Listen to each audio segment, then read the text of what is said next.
Good evening, ladies and gentlemen, and welcome to Splendid Isolation History number 37. And today with Ataman, we're going to be looking at the Franklin expedition of 1845 in the far north of Canada that was really searching for the Northwest Passage. But as always, to give us time for people to join and what have you, I'm going to start us off with a tune. Assuming I can find it. Take up the white man's burden, send forth the best ye breed. Go bind your sons to exile, to serve your captives' need. To wait in heavy harness, on flooded folk and wild. Your new God's sullen peoples have devil and have child. Take up the white man's burden, in patience to abide, to veil the threat of terror, and check the show of pride. By open speech and simple, 100 times made plain, to seek another's profit and work another's gain. Take up the white man's burden, the savage wars of peace. Fill full the mouth of famine, and bid the sickness cease. And when your goal is nearest, the end for others sought, what's love and heed and folly, bring all your hopes to naught. Take up the white man's burden, no tawdry rule of kings, but toil of serf and sweeper, the tale of common things. The ports ye shall not enter, the roads ye shall not tread. Go make them with your living, and mark them with your dead. Take up the white man's burden, and reap his old reward. The blame of those ye better, the hate of those ye guard. The cry of those ye humor are slowly towards the light. Why brought ye us from bondage, our loved Egyptian night? Take up the white man's burden, ye dare not stoop to less, nor call too loud on freedom, to cloak your weariness.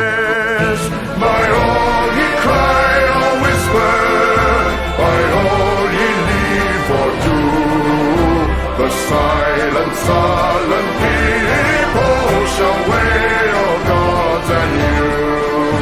Take up the white man's burden, have done with childish days, the lightly proffered laurel, the easy ungrudged praise. Come thou to search your manhood through all the thankless years. No age with give what wisdom, the judgment of your peers.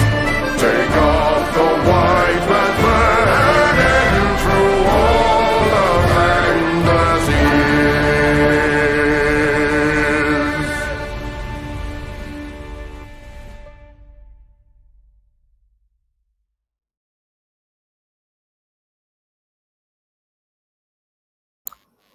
And that was, of course, the excellent Chris Gard. If you like good music, please go and check out his channel on YouTube. And you can also find him on X, where we are also live at the moment. This particular subject, I know that Adam has wanted to do this one for quite a long time. And so this stream is mostly going to be Ataman. How are you going, Ataman? And what would you like to start off with? Oh, well, I mean, it's quite a broad subject, but I mean, how about if we give a little bit of background on Franklin's history and what have you? I mean, he was a distinguished Royal Navy officer who saw quite a lot of action in the Napoleonic Wars. He was present at Trafalgar on HMS Bellerophon, which the sailors used to call the Billy Ruffian, which was a very famous British 74-gun line of battleship.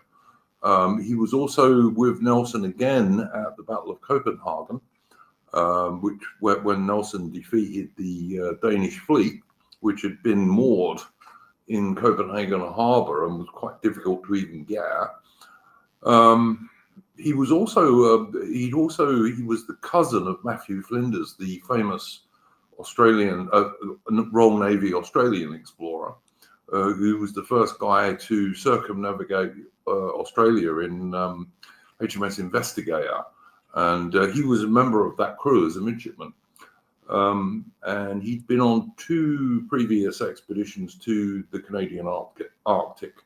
And also, of course, famously, he was the Lieutenant Governor of Van Diemen's Land, which is Tasmania today, where he worked to try and make things a little bit more bearable for the convicts there, because the worst convicts were sent to Van Diemen's Land, to Tasmania. And the conditions there could be quite harsh. And when he was Lieutenant Governor of Van Diemen's Land, he actually worked to try and make things a little bit more humane for them. So pretty good bloke, very, very experienced seaman. And also, as I say, he'd already done 2 expeditions to the Arctic, so he was no fool by any means. Yeah, you say Bellerophon. We mentioned the Bellerophon on the last Trafalgar stream we did, and I can't remember what was important about that ship. Well, she certainly took a big part in the battle. She was one of the most famous line of battleships in the Royal Navy. Yeah, that wasn't the one the French admiral surrendered onto, was it? No, I tell you why Bellerophon is well known, because Napoleon surrendered to her eventually. Yes, you're right. That was it. Napoleon gave himself up in order to avoid the Russians, the Austrians, and the Prussians would have probably shot him. So he surrendered to a Royal Navy warship, and it was HMS Bellerophon. Yeah. So he was a Navy man, an accomplished Navy man. He gets a lot of stick in the media representations of him and other things as being a bit like stuffy and out of touch. He was like he'd led expeditions. This was his 4th expedition, I believe. He did. Yes, and also he already had a background of exploration when he'd been serving in Australia as well. And of course, Australia, as I say, the ship he was on was the first ship ever to sail all the way around the continent of Australia. Yeah, and he'd done overland expeditions as well as sea expeditions. His I think his first expedition, the one that he always gets a lot of crap for because it didn't go very well, which was the copper mine expedition, where he tried to cover the north coast of Canada from Hudson Bay to the Copper Mine River. Isn't that the one, Adam, where they ended up boiling and eating some of their boots and belts and stuff like that? Yeah, and he got the nickname the man who ate his boots, I believe. And he did lose, I believe, about half of his men in that. It was that expedition did go wrong, but as we'll get into. Adam, and as you were saying before we started, even today, that part of the Canadian Arctic is incredibly harsh. Like almost no one lives up there even now. Yeah. Well, yeah, this is one of the things. When I first kind of got into this subject, it was quite recently, actually, 2023, because I watched that show, The Terror. By the way, I recommend that. It was called... I know they made a second series, which was nothing to do with the Franklin expedition. It was some nonsense, and it got woke and crap. But the first one, although it's got a few supernatural bits in it, is actually reasonably accurate in places. Yeah, it's quite good because it's a book to TV adaptation of someone else's novel, Hmm. which kind of just uses the expedition as a backdrop for their sort of sci-fi horror genre, but it still ends up being quite good. Yeah, I liked it. But of course, the thing is, when I was watching that, I mean, that show came out quite a while ago, but I watched it in 2023. We just had the Virgin orbit failure, right, where they tried to launch the Virgin orbit satellite, Hmm. and it had ended badly. And these aren't comparable. The Virgin orbit put no one's life in danger, as the Franklin expedition was a big loss of life, but like no one cared, like no one batted an eye. No, most people didn't even know that this thing had gone on, that Britain had tried to like solidify itself again as having some ability to do stuff on a final frontier, and then found ourselves wanting.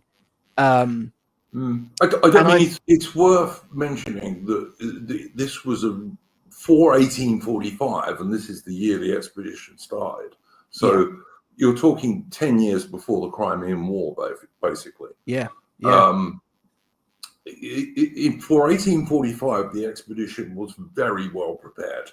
yes, The two ships, Erebus and Terror, were bomb vessels, and they were designed to fire gigantic muzzle-loading mortars, basically for things like sieges and to attack ships that were anchored in harbors and things like this. So they had to be extremely strongly built. yeah, I think originally they were armed with a 13-inch and a 10-inch mortar. So you can imagine how many hundreds of pounds of gunpowder and what have you were going to fire massive, great shells out of them. So the ships were very strongly built. And HMS Terror actually took saw quite a lot of action in the War of 1812.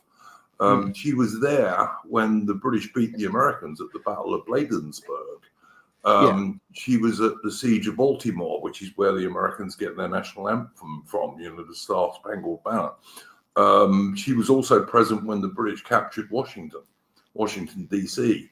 So she'd had quite a distinguished career. The other ship had only been in the Mediterranean, and I don't think it saw any action. And Erebus was actually slightly newer than Terror, but they were very, very similar ships.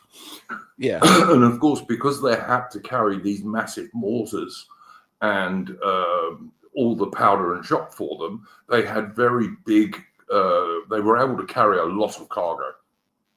yes, So they were strong. They could carry a lot of cargo, and both of them were fitted with very early steam engines. Steam engines were not by any means universal for ships in the 1840s, but these two ships were retrofitted with steam engines. I'm sure you're going to talk to some degree about all the supplies they took with them, because don't forget, this was always going to be a years long. This expedition was never going to be over in shorter than about 3 or 4 years.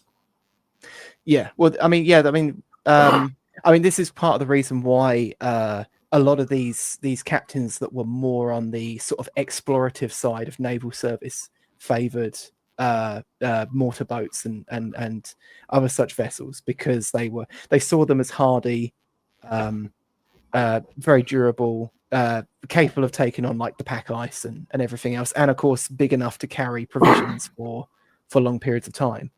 Absolutely, and also, of course, they were these two ships. They had all their bows and what have you encased in iron plates to make them even stronger.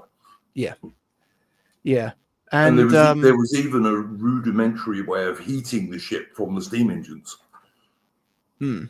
But they had like pipes going around the ship that would have they hot had like water central going. heating. Yeah, so pretty much like a radiator in the old-fashioned sense, The only thing with that though is that I know that their steam engines, they only carried. I mean, this was seen as a minor oversight, but I know they had their reasons for doing this, but they only carried enough coal for, I believe, about 2 weeks of running. Yeah, although of course you could also, if you landed somewhere where there were trees, and there were not many trees where they were operating in the end, but if you landed somewhere where there were trees, you could cut wood and use that. Yeah, but I mean, I mean, I assume that is largely still down to space. I mean, you're not going to be able to. I mean, 2 weeks worth of coal is for a steam engine is a lot of. And is a they lot of and coal. the engines in the 1840s, Adam, wouldn't have been that efficient. No. So you'd have needed a lot of coal. So you can, I'm sure it was just a matter of space. I mean, you've got to have years worth of supplies for the crew.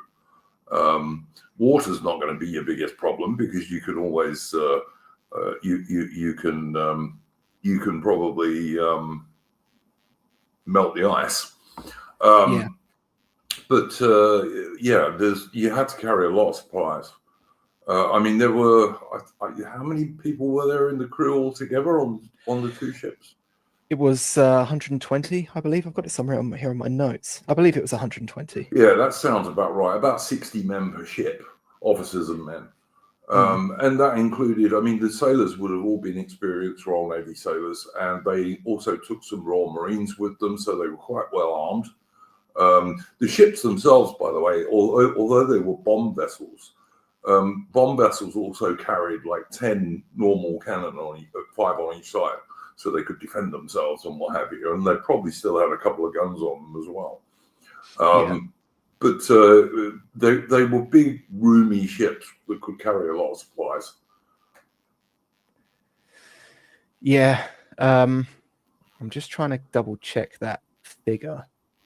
It sounds about right. I'd say the crews, I mean, like even when they were bomb vessels, the crew would have been about 70 or something like that. And bear in mind, half of those guys used to do the sails. Yeah. Yeah, I mean, they had some of the provisions were quite. I mean, again, like people would look at that now and kind of think it's a bit silly, but they had quite a lot of provisions that weren't provisions. Let's say, like they had like a well-stocked library on the ships and stuff like that. Going to be away for years. You're going to get awfully bored if you've got nothing to read. Oh yeah, I mean, a large part of our. I mean, we've discussed this before, but like a large part of like the Royal Navy for a long time was understanding like human psychology and basically staving off boredom. Very much keeping the idea that they had chess sets, they had draft sets, they took all the stuff you would take in an era before radio or records or anything like that. And they would have done singing and what have you. They probably had a few musical instruments on board because most Royal Navy ships did. But it's difficult in the modern era to think about where they were going. Where they were going was really kind of the last frontier, really. Yeah. Dissident Knight in the chat said how many tons of coal? I think it was just shy of 200 tons across both ships. Sounds about right. But that's a lot of space if you think about it. Yeah. A friend of mine who drives on a heritage railway, he said that coal's about 750 pounds a ton today. So I'm sure it's a lot cheaper back then, though. Oh yeah. Well, I mean, and also don't forget Britain had very good coal, particularly from Wales. And that Welsh coal was actually reserved for the Royal Navy because it was the best coal in the world and the cleanest burning. But you've got to think that, as I say, no one really lives where these guys are now, let alone in the 1840s. And it was very, very harsh as an environment. Yes. Yeah, I mean, I mentioned this before, but I had to look up the numbers of shipping there today, and the Northern Sea routes see hundreds of annual voyages, but the Northwestern Passage, which is where this expedition happened, which is what this expedition was trying to find, they only see about, I think the height was in 2024, which was 18 voyages. Which when you consider how many miles, how many nautical miles it cuts off of a journey from, let's say, Europe to Asia, and just how many ships make that journey, and yet there's only 18 going through that passage. You need modern, very powerful icebreakers to even keep it open. Yeah, and it's like, I mean, one of the other criticisms I saw that people were making, there was a lot of like Reddit tier criticisms of the expedition. One of them was that they weren't prepared enough because they didn't understand that how much the Arctic messes with your compasses, which wasn't true because actually I mean, these two ships themselves, I have a picture of this, I might share it. These two ships themselves actually went and did were on the Ross expedition. Yes. Yes. And there's a particularly nice painting of it, but they so they already had, they knew they'd already had I mean, these ships specifically, and of course James, what's his name, James Clark Ross was on the council that was working with Sir Franklin to prepare for the voyage. Arctic Council. Yeah, the Royal Navy had a thing called the Arctic Council, which was mostly Royal Navy officers, but also other explorers and what have you. Excuse me. Yeah. As you were saying, Atman, they perfectly well knew the way the Arctic messes with your compasses. This was not a surprise to them. Yeah, and so I mean, but on the ships as well, they knew, they did know the conditions, because even Franklin himself had been on expeditions to these places. They knew how inhospitable it was. They were prepared to keep obviously they had a library, they had provisions for sports and other forms of entertainment on board, and everything to keep these. The crew were all volunteers as well. You couldn't be made to go on this expedition, even if you were just a sailor. You had to volunteer for it. Yeah, yeah. They wanted motivated people. They didn't want a bunch of press ganged troublemakers. And it was a potential thing that if they succeeded. And I mean, the idea of the Northwest Passage, for anyone who doesn't understand it, is basically to go from the Atlantic to the Pacific without having to go all the way around the bottom of South America. And of course, there was no Panama Canal in those days. So it would have cut weeks and weeks of sailing off the trip from the Asia to Europe or North America, or the East Coast of North America. And it did exist. And the Navy were pretty sure it existed. The problem, of course, is that in the winter you get pack ice, and that ice doesn't totally disappear. Even today, with the global warming nonsense that people talk about, it still don't disappear.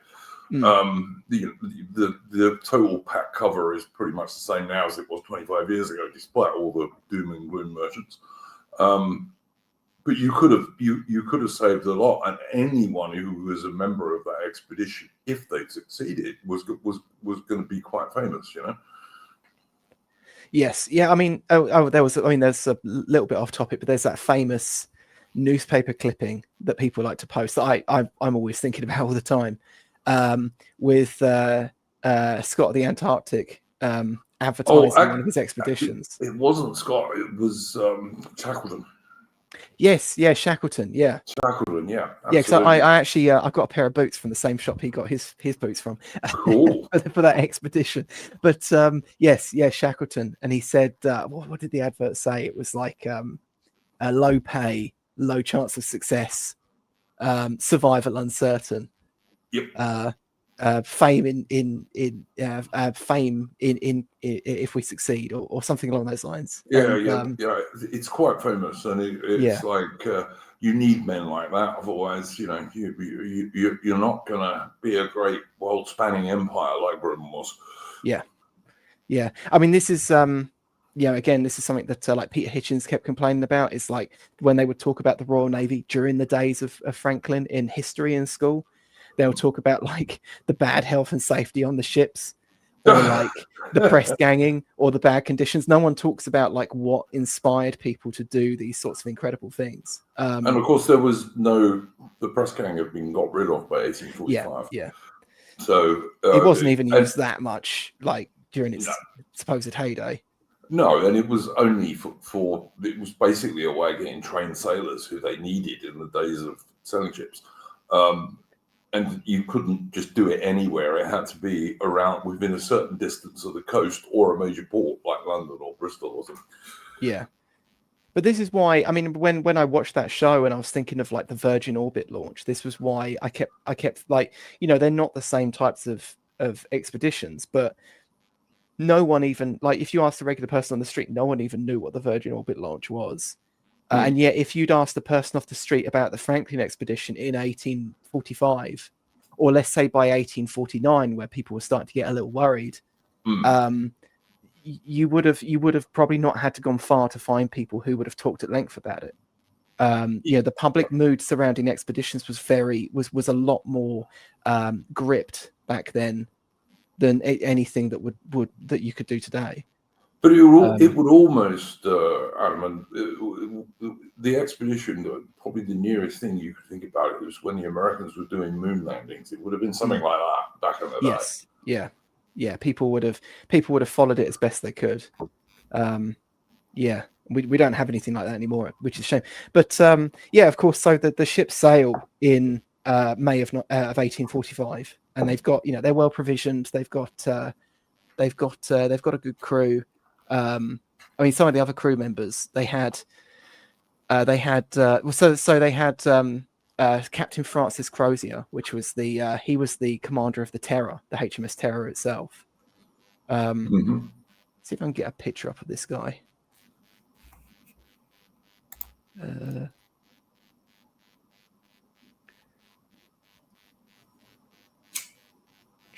But yeah, so they had so he was Irish, but he'd also done expeditions in his own right. He had he was on the Ross expedition, which was the portrait we showed in the last image, along with James Clark Ross. And it's worth pointing out this is a photograph, this was the very early days of photography. Yeah. So it's quite interesting that we can look at these people in like as they actually look. Yeah.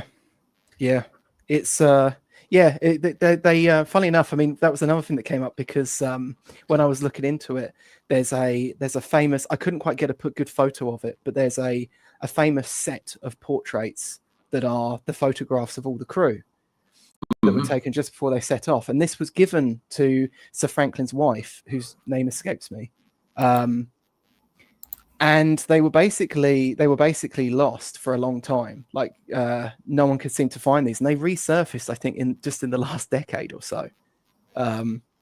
Lady Franklin was Jane Griffin, by the way. Jane Griffin, yeah. Quite a formidable lady, by the way. Yeah. Key Buckley, I can't pronounce that. I'm not going to try. Daguerreotype, yes. Daguerreotype. Okay, that is the. That's the type of photograph, yeah. Yes.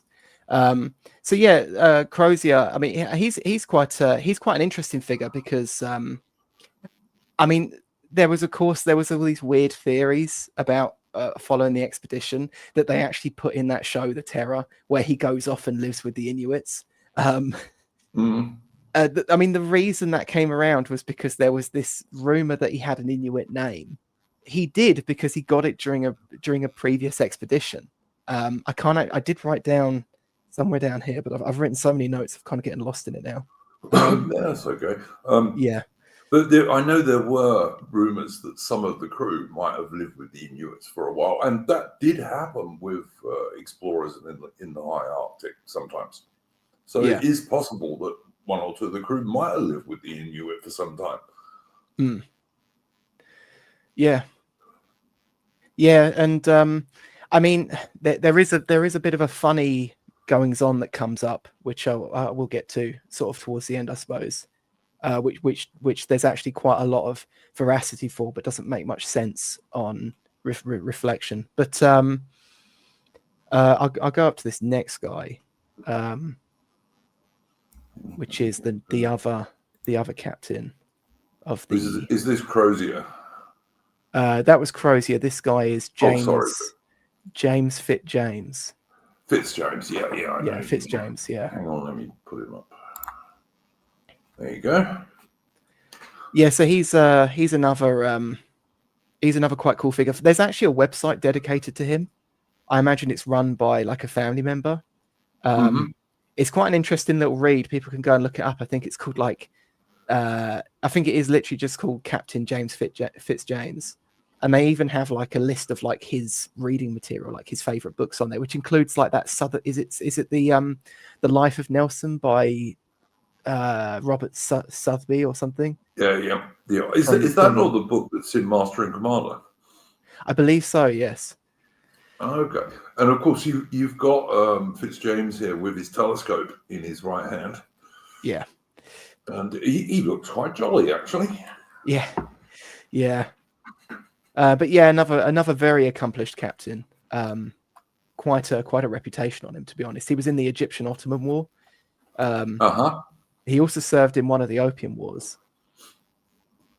And they were, of course, from the 1820s onwards, and I think the last one was 1842 or something like that, wasn't it? Not the I think he last was in Opium the War. There was one in the 1860s as well. But, yeah. So the thing is as well is that I mean we'll get to this later, but there was a cairn that they wrote when they were trapped for the second winter, which they initially made this cairn and then wrote that all was well in case a ship came after them. There was, of course, they said that there was actually a message scrawled onto it later where they said that written around the edge, wasn't it? Yes, and that was written by Fitzjames. Him and I believe a couple of men were like they had to go back and update the message so that people knew were updated if they came after them. This, of course, was one of the things about this expedition is that they were always going to be gone for years. Yeah, and they were probably not going to have any contact with civilization in that time. That's why they were so well provisioned. So, modern people sometimes say, oh, the Admiral, he didn't do anything for 2 years. There was nothing they could do because they were expected to be gone that long anyway. Yeah. Well, yeah, and I mean, I suppose I'll load up a picture of this guy, the man himself, Sir Franklin. I've got two of him. I've got his portrait. I'll put the photo up.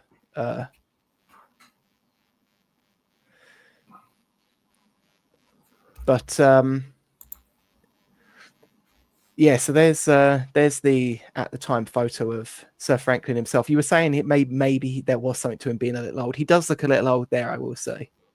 Yeah, but on the other hand, you want an experienced officer, and of course they don't think that they're going to need to go overland in this expedition. They think it's all going to be done on the ships. Yeah. They're expecting the ships to be frozen into the pack ice in the winter, but then in the summer they're hoping they're going to sail through and actually find the Northwest Passage.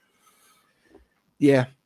Yeah, and the thing is as well, like Sir Francis himself was, like as we said earlier, he was experienced in overland and sea expeditions. So to be honest, he would have actually been the perfect guy even for this disaster as it went south, except for the fact that tragically he died quite early on. Yes. He was one of the first, well, not the first to go, but he was when people started dropping like flies, he was in that first bunch. He was there was a lot of it's also worth mentioning, I mean, they were, as we were saying before we went live, they were very unlucky in that the winters in 1845 and 1846 and 1847 were very hard.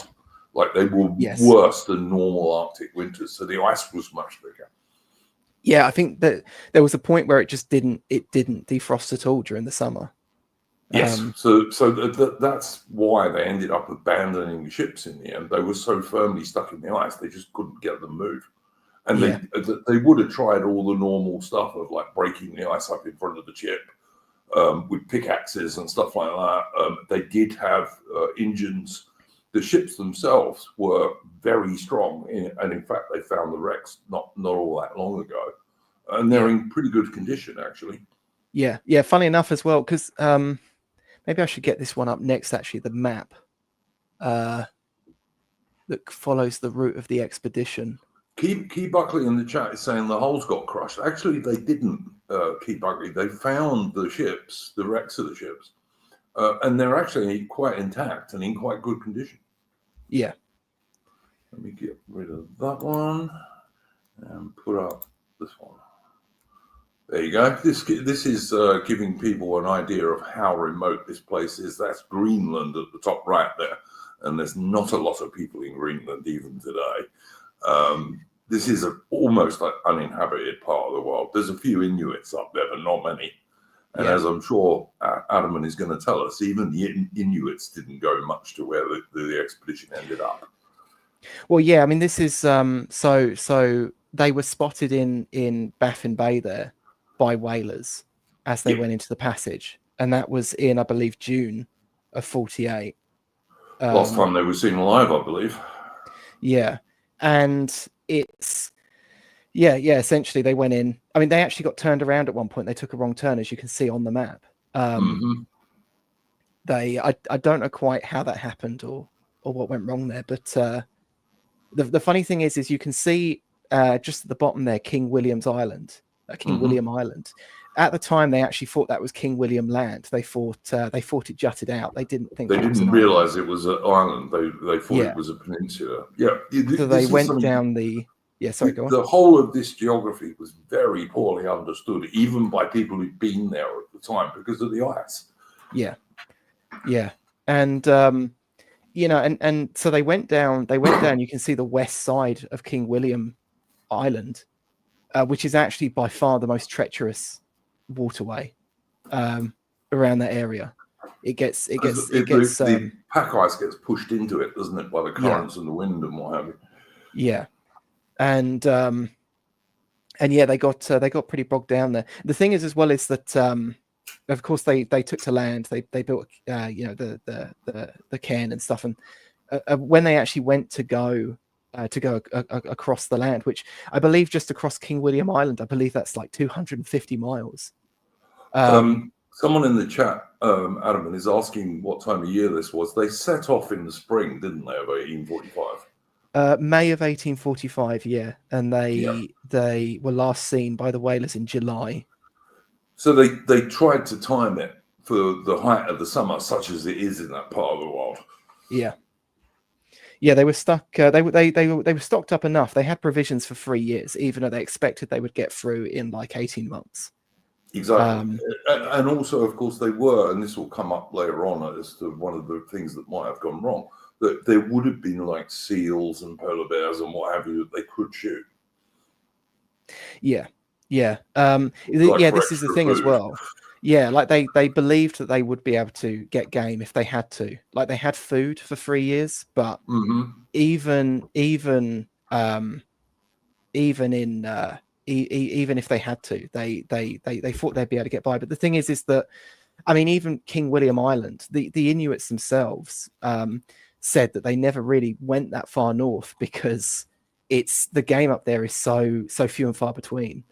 You do get like caribou in the north of Canada, which is like the North American version of reindeer. But not. There are not many of them in that part of the world. It's just too bleak in for those animals. Yeah. Yes, I believe someone said was the cairn at position 4. I believe the cairn is at position 4.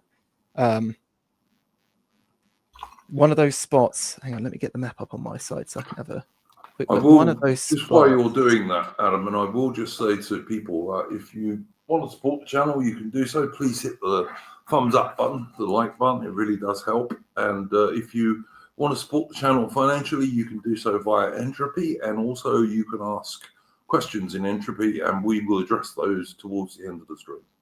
Yeah.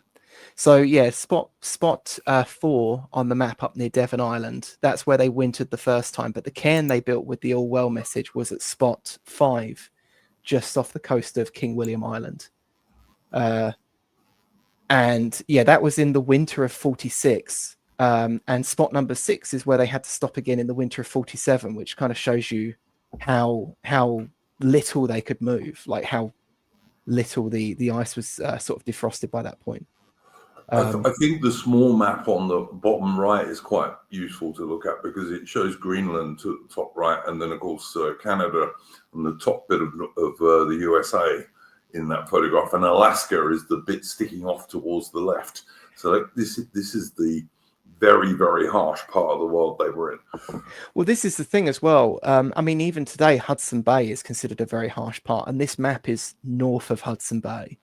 And Hudson Bay, for anyone who doesn't do geography, is basically an enormous inland sea.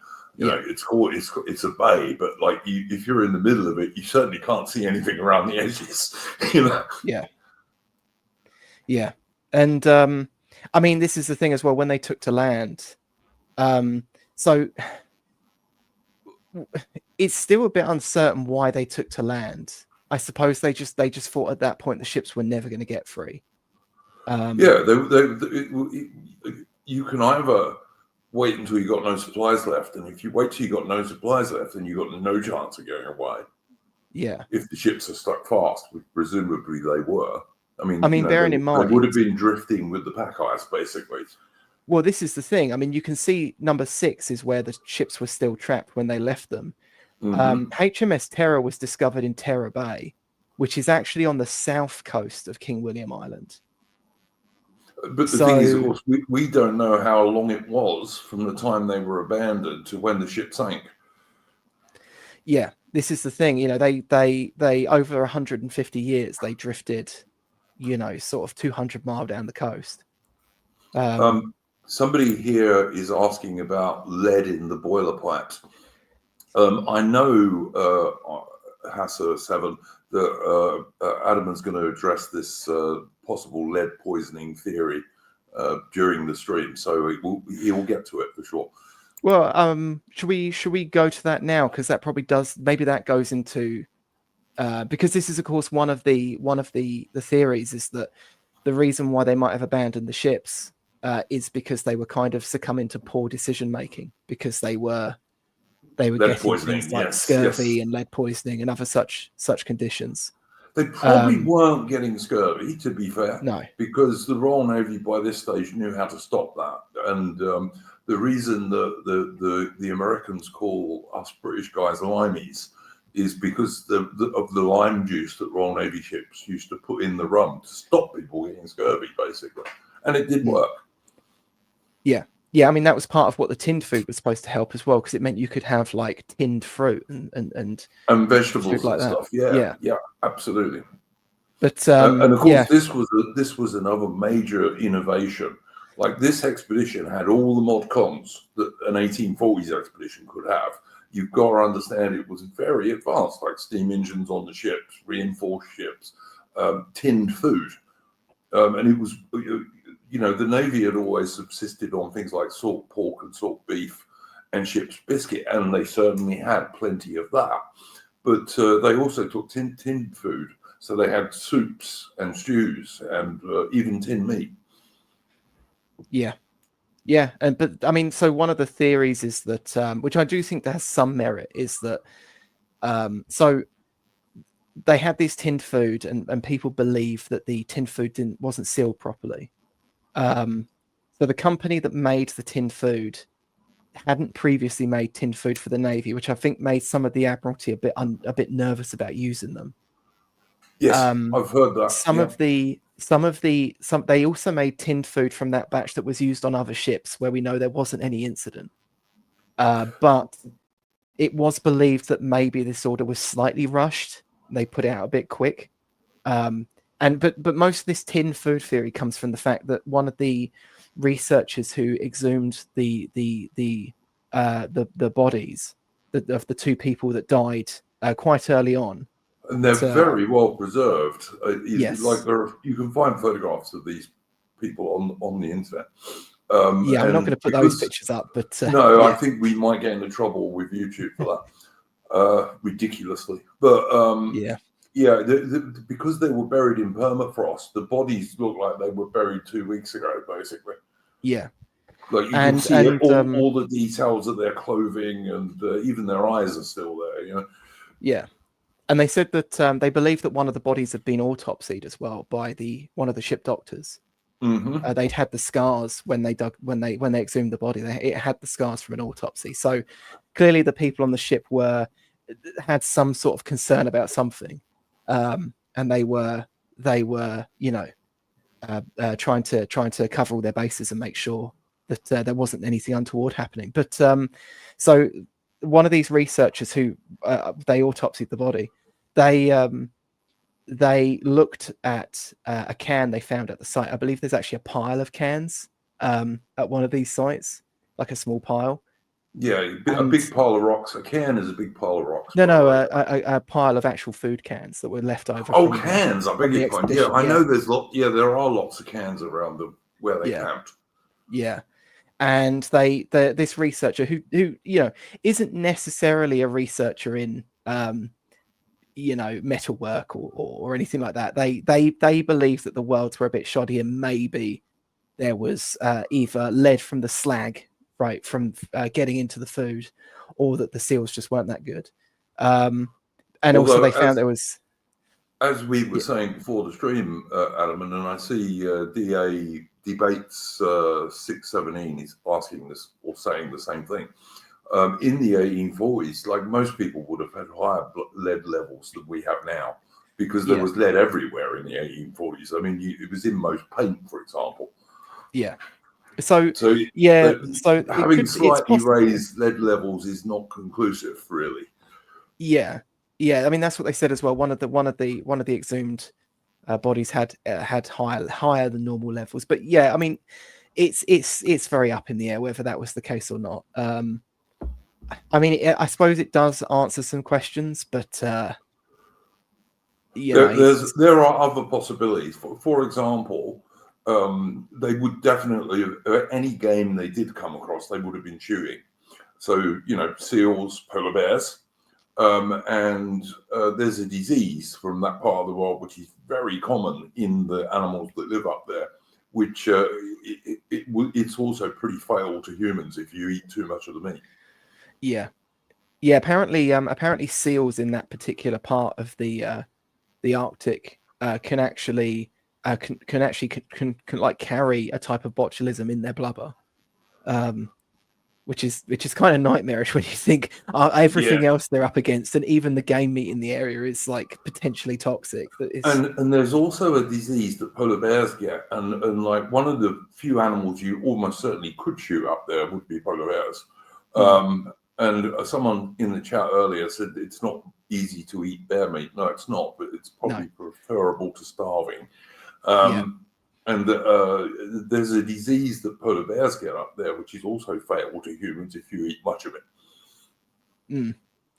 Yeah. Should we go on to the other topic about what they were eating? Yeah, I suppose we have to. I mean, one of the reasons this is an infamous expedition is there's been theories, and not all historians agree with this, and I'm sure Hapman's going to explain the whole thing. It's low-for-sheffield trichinosis. I think that is the bear disease. I think that's the bear disease. But anyway, there's a theory that these guys resorted to cannibalism. And I'm going to let Adam give his views on this because he's read much more about this than I have. Yeah, so I mean, I could believe it. So it first comes from an explorer called John Ray, who was I believe a trapper as well. And he used to sort of sell his furs. He was kind of gone a bit native. He was a sort of British explorer, and he was kind of like in with the Inuits. I've actually got a portrait of him. I might put this in the thing. Is he the Scottish guy, Adam? I believe so. I think he's Scottish. I'm not absolutely certain, but I believe he was. Yeah. So yeah. So he spoke with the Inuits, and they had basically told him that they had encountered some men, some white men, some Anglos, and that they believed that they'd shown signs of partaking in cannibalism.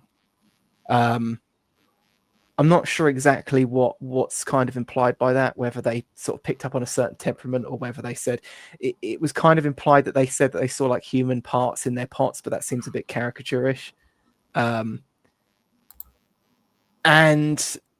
But he sort of took this news back home, and he sort of came back to England and spoke about this. And Charles Dickens, who was sort of in touch with Sir Franklin's wife and was currently doing the rounds trying to giving up a bit more of a response from the government.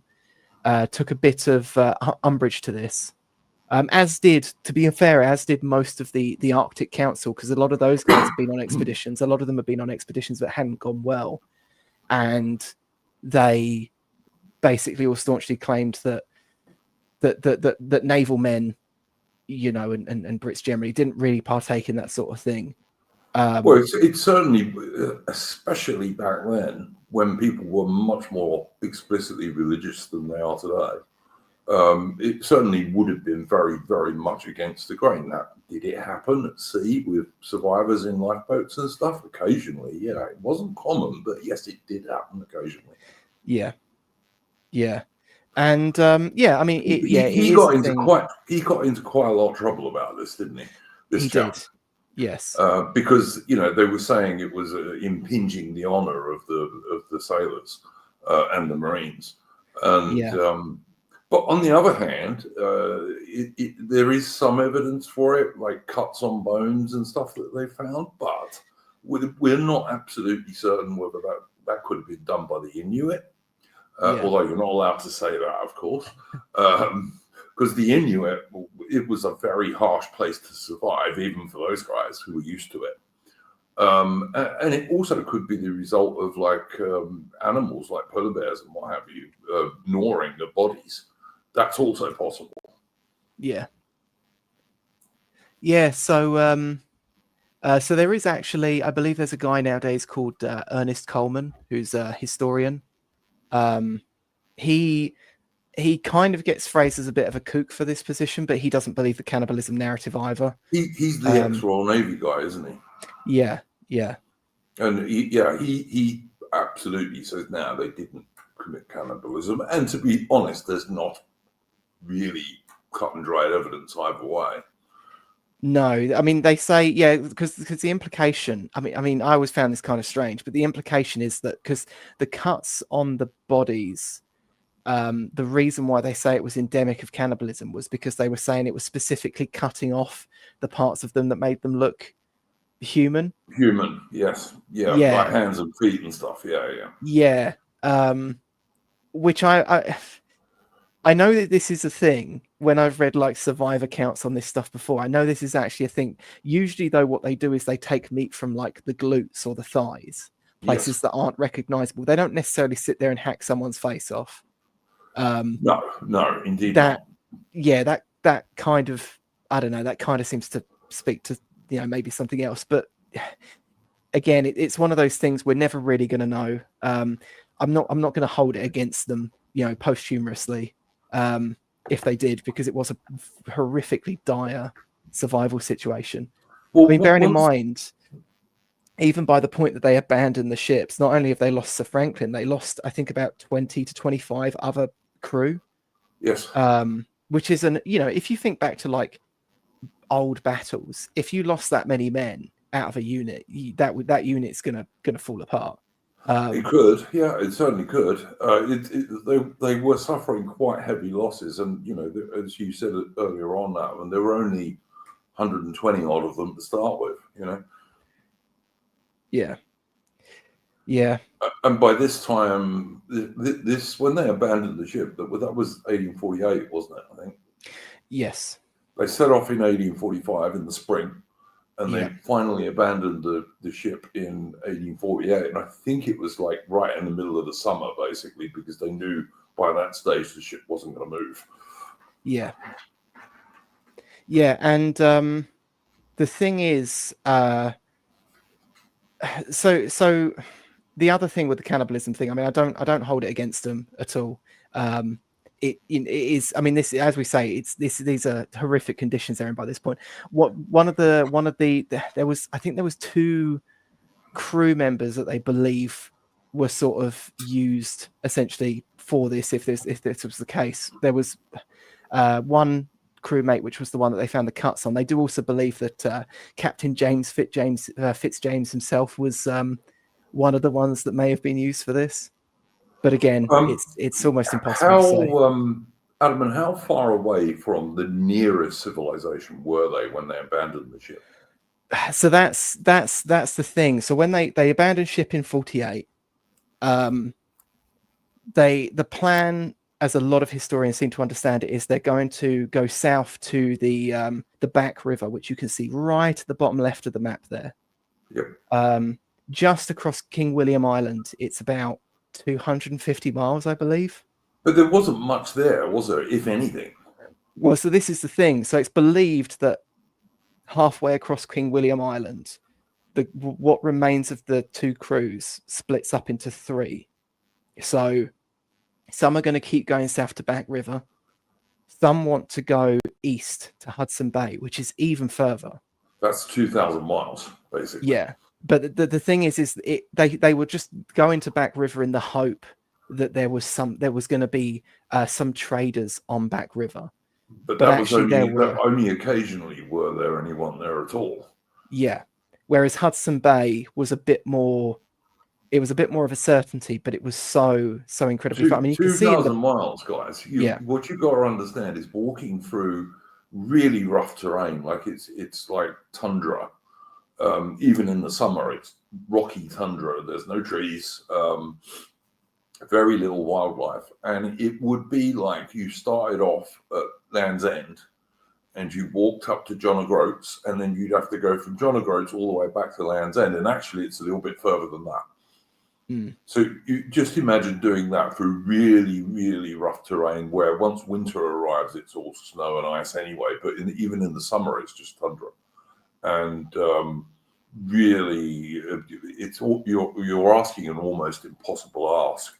And of course, the way they did it was they took the ship's boats and they used them as sledges, basically.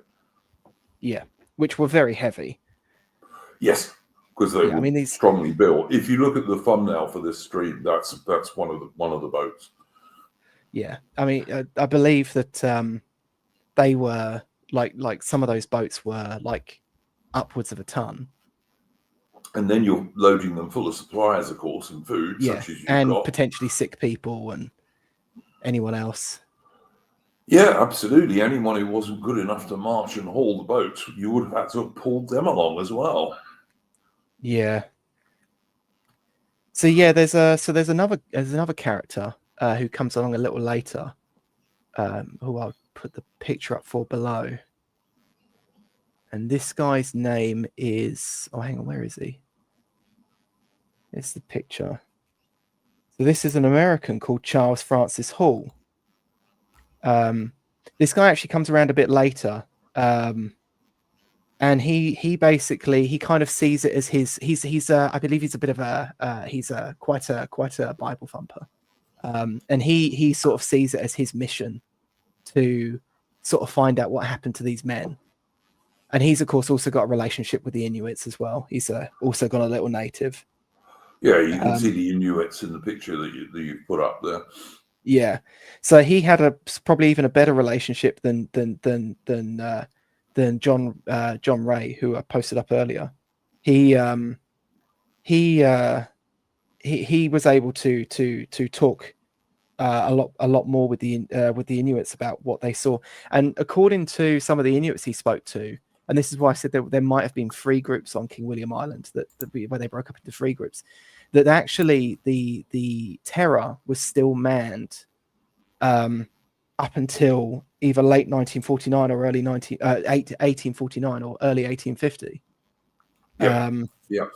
And so by they believe 1850, Sir John Franklin's wife, or widow by this stage, although she didn't know that, she had been kicking up a big stinking London. And by 1850, there were 12 ships looking for the Franklin expedition. There were 10 British ships and 2 American ships, as well as these overland people like this bloke whose picture you just put up.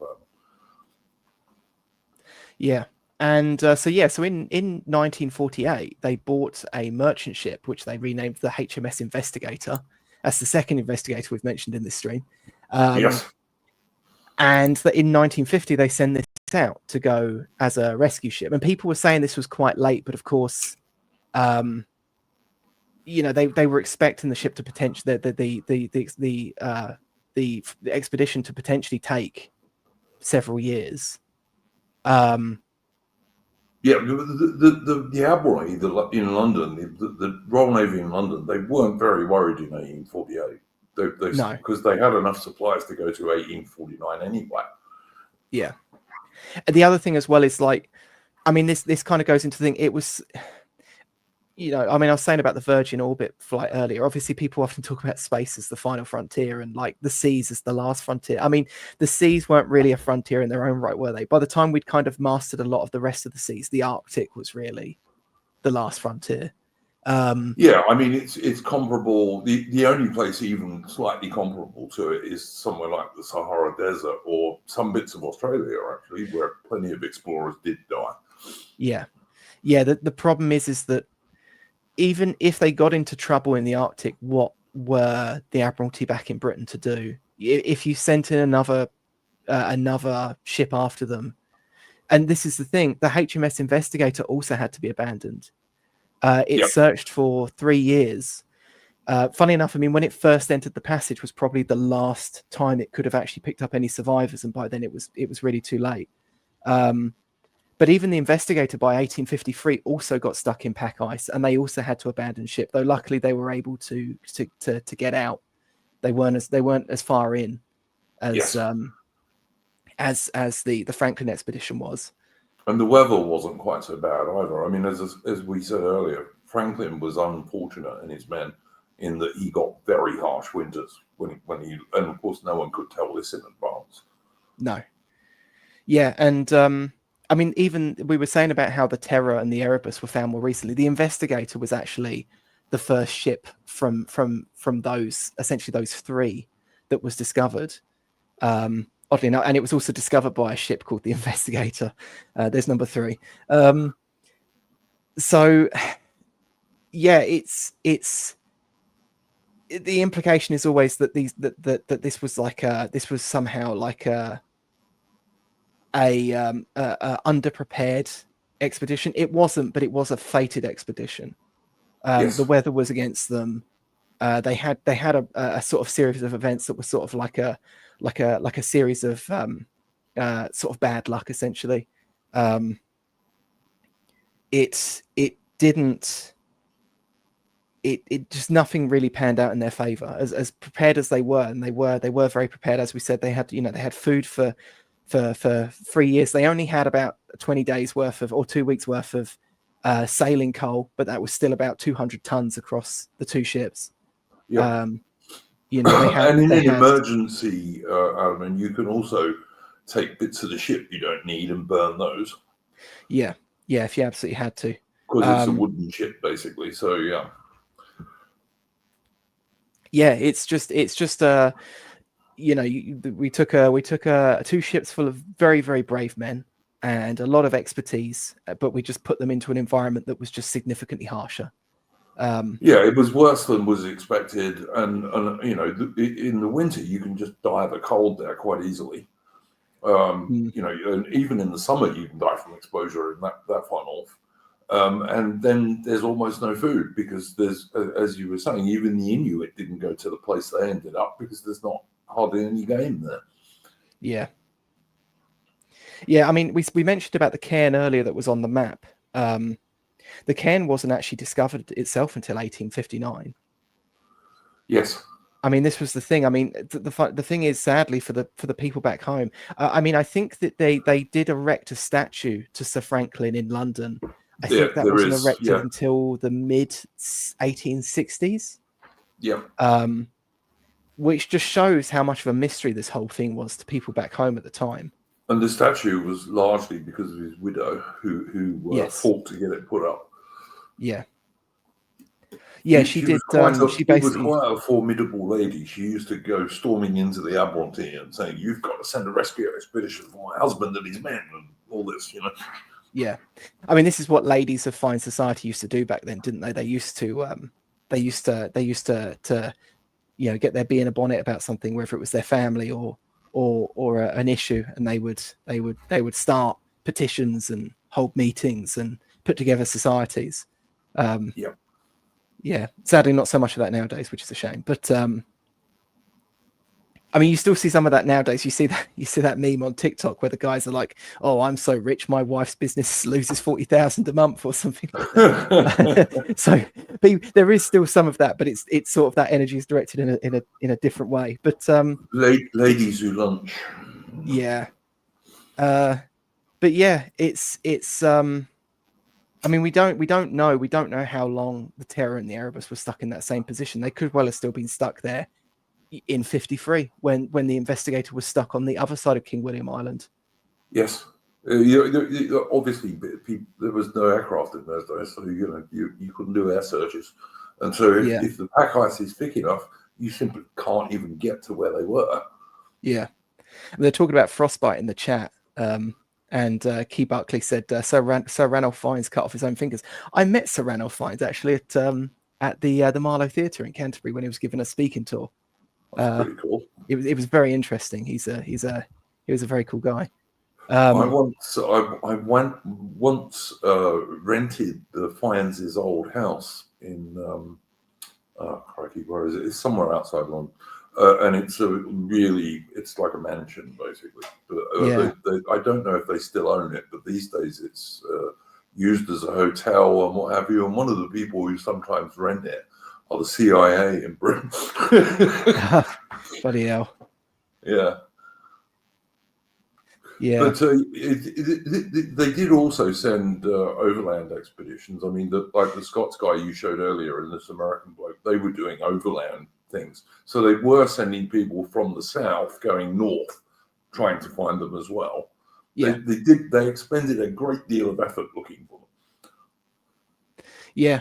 Yeah. It just again, this is the thing though. Like they expended a great deal of energy just even getting to the general area where the expedition went. But it's such a. I mean, the map really doesn't do it justice to how vast of an area it is. Well, you can watch videos on YouTube of like modern Canadian expeditions going there, including when they found the ships and this kind of stuff. And even now, they can only really go there for about 3 months in the middle of summer. Yeah, no one overwinters there. It's just too harsh. Yeah, yeah. I mean, like we said about the cairn. I mean, on the map, if you could put the map back up, can you still see it? I mean, is it Cornwallis Island? There you go. Yeah, but yeah, Devon Island, where the cairn was built at point number 4. I mean, the HMS Investigator, the rescue ship, must have sailed right past that, and they still didn't spot the cairn because that waterway is just so enormously expansive. Yeah. That's got to be what, like 80 miles across? Probably more than that, actually. Probably quite a bit more than that. But they did eventually, and sometimes they did eventually start to find some remains of bodies and what have you. But this was like years later. You're talking about the 1850s and stuff. Yeah. Even up into the 1860s. And when they found the ships more recently, sort of about a decade ago, the Canadian government put an enormous amount of money into a large investigation. That was the only reason they were found. I think they placed hundreds of thousands of dollars. Didn't they also find the remains of the boat ships, some of the ship's boats eventually? Yes, yeah. I think they found them on King William Island, which is why I don't think they believe that the groups actually managed to cross the island. But how far did they get at them in terms of like how far we know they got? Oh, I'm not actually sure. Did I have a map of that somewhere? Because they did get quite a long way, Yeah. It's just that the distances involved were enormous and the population up there almost non-existent. Yeah. Let me have a look.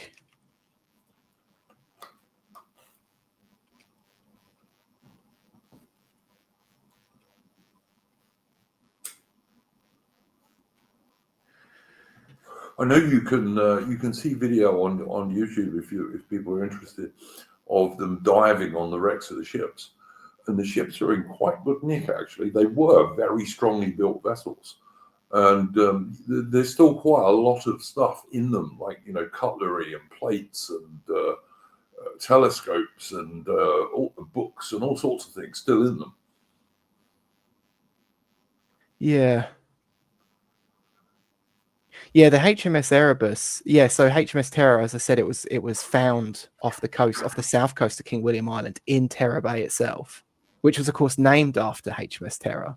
Yeah. And then they find that the ship had actually, sunk in that bay, essentially drifted round there. The Erebus was actually found on the coast to the south on the Adelaide Peninsula. Alabaster in the chat is saying they got about 600 miles. Well, 600 miles in those conditions, pulling enormously heavy ship's boats full of supplies. That's quite a distance. Yeah, I did have a map with the walking distance, but I can't find it now. I mean, on a good road, a soldier in those days was expected to do maybe 20 miles in a day. On a good road, not pulling anything. Yeah. So I doubt very much if these guys would have managed even 10 miles in a day. No. Yeah, so it's saying some are saying Starvation Cove, but that is off King William Island, so they made it off the other side and to land. That sounds about right. I seem to remember that's about as far as they found actual evidence of them. Yeah. I mean, there might have been one or two guys who got a bit further than that, but they haven't found anything. Yeah, but this is the thing as well. Like, as I said, like there was a group that went back to the ship, it's believed, and I do actually kind of believe that one. A group that went directly east. And nothing's ever been found of those people. Yep. No remains, nothing. Well, don't forget that if you die in that absolute wilderness, probably a polar bear or something's going to come along and eat you anyway. Yeah, but there would be some remains though, surely. I mean, but it's so small. How do you find them out of them? Because you don't know where you. I mean, you look at Baffin Island; it's enormous. Yeah. Where do you start to look even? Yeah. Oh yeah, I mean these are enormous land masses. And all that would be there now after animals and things would be scattered bones. So you're not going to see those from a helicopter or something. No. Yeah, so it does seem like it was just a doomed expedition. And it's one of those ones as well, like it really did sort of capture sort of the public imagination back home. People really hung off this and really because I mean they disappeared into thin air basically. Yeah, and people were sort of very invested in this sort of thing back then in a way that the public isn't so much now, but which was part of what drew me to it in the first place. But it's as bad as it was, I do think it's also quite nice to look back and see something that did actually like capture the sort of mass of public consciousness. Different country in those days, Alvin. Yeah. I mean, you know, Britain was a great imperial country back then, and that's what British guys did. They went off to the far corners of the earth and did exploration stuff, you know? Yeah, I mean, it's like that phrase, the past is a foreign country. Like it does sometimes feel like that when you look back at it. You know, you wouldn't, I think you'd really struggle to put together a crew of volunteers to do something like this the way they did back then. I don't think the Royal Navy's gone up men these days, but anyway. But they were an all-volunteer crew. It's very sad what happened to them, but I think they put up a considerable fight. Yeah, they did. They didn't die easily. They didn't just give up and die. Yeah, I mean, if you go from when they were last seen by the whaling ship to when they were last seen by the Inuits, they were out in those conditions for 5 years. Yes, which is unthinkable.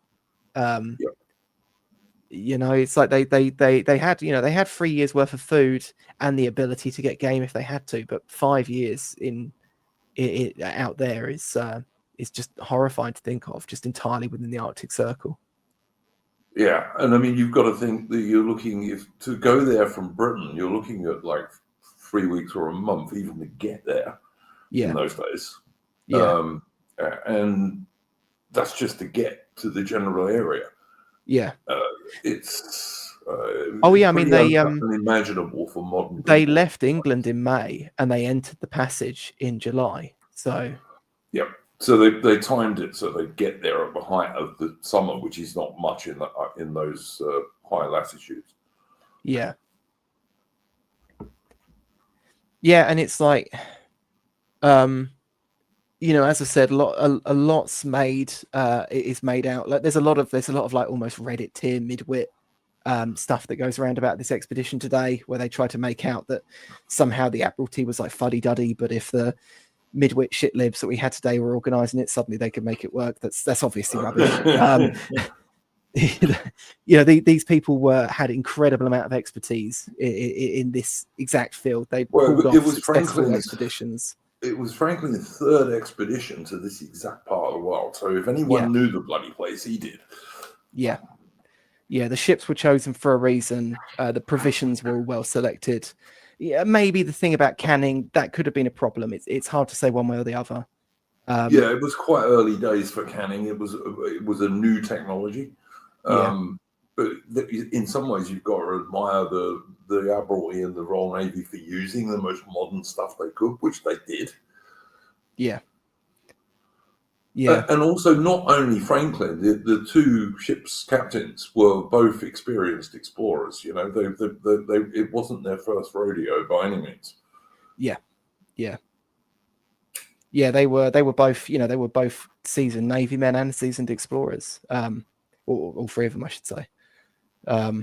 Yeah, it's I mean, what have we missed? It's we've talked about the provisions. We've gone over have we gone over the search properly? Adam, and you know more about this subject than I do, mate. I've got a surface level knowledge of this, but you. Yeah, I mean, I'll be honest. When because my grandmother actually bought me a couple of Christmases ago the Michael Palin book Erebus: The Story of a Ship, which is where I sort of started. I do recommend it. It's very good. The thing is, it's a bit of a rabbit hole. Once you start looking into it, there's just more and more potential sources. You could go on forever just on this subject, which makes it very interesting. But yeah, so. Keith Buckley is saying that 17-year-olds sail around the world, and that a 17-foot sailboat, a 27-foot sailboat, has made it through Northwest Passage. Yeah. Let me tell you, Keith Buckley, the only reason that 27-foot sailboat could do that is because of modern icebreakers. And they're a lot faster. I mean, that's one mark against. That's one mark against the Terror and the Erebus. Is they were, even for their time, they were a little slow. But then if you're going to use a ship and the technology of those days, it's really more important that you can carry enough supplies. I mean, as you've repeatedly said, Alan, they had supplies for 3 years in a faster, slimmer ship. First of all, it wouldn't have stood up against the pack ice, and secondly, you couldn't carry enough supplies. Yeah. I mean, Keith Buckley said, standing on the shoulders of giants. Well, that's the thing as well. The expedition failed, and it was a very, very sad fate. But it was actually off the back of the attempted passage, and it was the rescue vessels that went after them that ended up putting together what was left of what had been discovered and elsewhere, the puzzle, and being able to find out, what the actual Northwest Passage was. They did a lot of exploring. The guys looking for the Franklin guys. Yeah, and they put it together, and they actually found the passage through. I mean, the thing is, I mean, this goes into why it was a fated and disastrous expedition. We haven't really done much with it because even knowing the passage through, it's just still so horrifically inhospitable. It's not really worth putting too many vessels through there. So a lot of people don't really try it. Yeah, and the only way they can do it, even in modern times, as I say, is we've got these days a very powerful, strongly built icebreakers that can make a passage in the summer, but even then you can't use it in the winter. So, Do those vessels go through their almost like routine, or are they just breaking the ice only for themselves? I think it depends, because the Russians have nuclear icebreakers, nuclear powered icebreakers. And the Canadian government also has some pretty powerful icebreakers, although they're not nuclear powered. I think the Americans have one or two as well because of Alaska. So they do open passages up there in the summer. But as you say, what was it? 17 ships in 1 year? 18 in 2024, which is the highest amount ever, I believe. Well, there you go. And if you compare a modern ship to what Franklin had in the 1840s, there's no comparison. Yeah. On the Russian passage, I think there's hundreds of ships go through that every year, but I think that one's quite a bit easier to navigate. It's less of a maze. And again, the only way the Russians do that is they lead these convoys with like these nuclear powered icebreakers, so that they break up the ice for the ships following. Yeah. Someone's saying it killed Lady Franklin too. Lady Franklin, I think, lived quite a long time after her husband. Yeah, well, I think it was probably still quite rough on her though.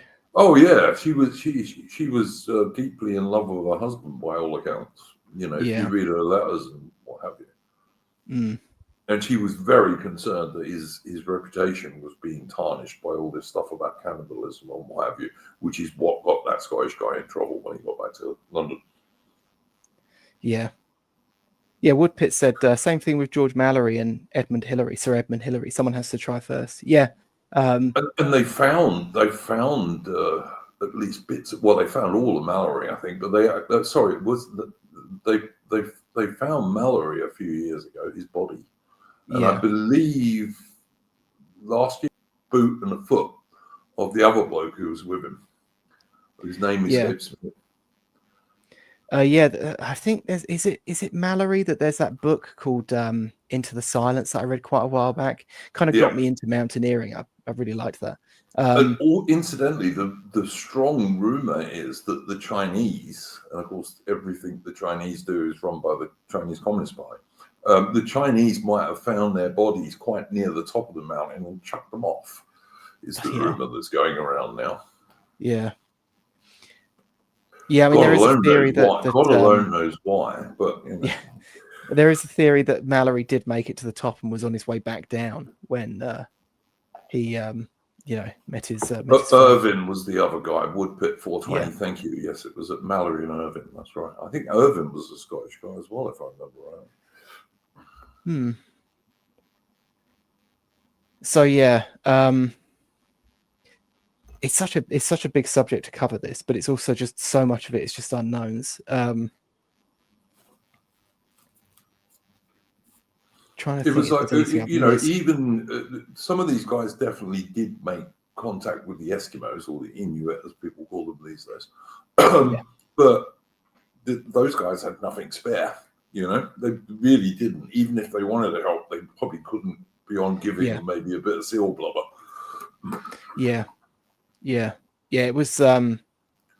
It was it's a rough old place even for them, and they do know the terrain. Baron Badger said 3 sailors were found early on. That's up on Devon Island, which is number 4 up on the. Wait, am I getting my sites mixed up? Yeah, I am. Where were the 3 graves? They were the guys who were exhumed and who because they were in the permafrost, were extremely well preserved. So that was up on Devon Island then. I am thinking of the But those guys like died fairly early on while they were still on the ships. Yeah. Although they had set up a camp on land, because you would. Why you wouldn't just stay on the ship? And of course, I dare say they were trying to hunt as well. I mean, this is the thing. I assume they didn't realize how little game there would be this far north, because it isn't just because of the cold. It's just that they also, I think they didn't realize how many of these were actually islands. In those days, yeah, as you said, they thought that the King William Island, they thought it was actually like a peninsula. Yeah. Yeah, they called it King William Land, and and there's quite a few places around there. I don't. Maybe they didn't realise they were islands, because again, it's such a inhospitable region. They're they're not going to be able to they're not going to be able to navigate all of this, even though there were overland expeditions in these places. But it's so vast. And the overland guys, you could only really have a couple of guys who went along with Inuits and people like that. But you couldn't take a large party up there because it'd starve. Yeah. Yeah. So yeah, I mean the expedition, it kind of had a bit of I suppose a low in interest, I suppose, past the 1860s, because we past that point there wasn't any new information about it. It was like these people had just vanished. Of course, it's come back into popularity in more recent history because of the discovery of the ships and various other things. So it's a failed expedition, but it's still sort of living on quite prominently in people's memories for over 100. It was a pretty big deal in Canada, certainly, when they found the ships. Yeah. I believe Britain has officially gifted the Terror and Erebus to Canada. Yeah, and the Canadians have made them a special historic zone or something. You're not allowed to go near them without government permits and all this kind of stuff. Yeah. Not that anyone's going up there anyway, but I'm sure you get like looters and treasure hunters. The only people who go up there are scientists and archaeologists, basically. Yeah. Yeah. What's all this swearing going on in the chat, guys? Come on, please. This is a history stream. Really. Darren Buckley, please read out my stuff. What about the mirages? What do you mean by that? Yeah, I don't know what he meant. That's why I didn't put it up on the screen.